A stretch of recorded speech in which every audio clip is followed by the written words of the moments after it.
আজ হচ্ছে রাখি পূর্ণিমা আর সবাইকে জানাই রাখি পূর্ণিমার অনেক অনেক শুভেচ্ছা। তো তোমরা কে কীরকমভাবে রাখি সেলিব্রেট করলে অবশ্যই কিন্তু কমেন্টে জানিও। এখন বাজে সকাল 9:30, আমি স্নান করে নিয়েছি। আজকে ভেবেছিলাম যে শাড়ি পরবো, কিন্তু সকাল থেকে এতটাই গরম ছিল যে আর ভালো লাগছিল না, তাই এমনি একটা নর্মাল ড্রেস পরে আজকে রাখিটা সেলিব্রেট করলাম। তো এইদিকে দেখো, আমি গোপুসোনাকে স্নান করে পুজো করে একটা সুন্দর রাখি পরিয়ে দিয়েছি।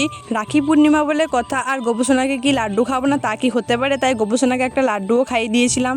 দেন ভাইকে ঘুম থেকে তুলে পাঠিয়ে দিয়েছিলাম স্নান করতে। আর দেখো, আজকের দিনটায় আর ভাইফোঁটার দিনে আমার প্রচণ্ড পরিমাণে এনজয় হয়, কারণ আমার ভাই আমাকে প্রণাম করে। এটাই হচ্ছে আমার জীবনের খুব বড় অ্যাচিভমেন্ট, আমি ভাইয়ের কাছ থেকে প্রণাম পাবো। ভাইকে আমি রাখি পরিয়ে লাড্ডু খাইয়ে এখন চলে এসেছি বান্ধবীকে রাখি পরাতে। ও আমাদের বাড়িতে এসেছিলো, তো দুজনকেই রাখি পরিয়ে নিলাম। আর এখন দুজন মিলে লাড্ডুও খেয়ে নিলাম। তো তারপরে আমি গেছিলাম হচ্ছে আমার একটা দাদাকে রাখি পরাতে। তো তোমাদের ভিডিওটি কেমন লাগলো জানিও।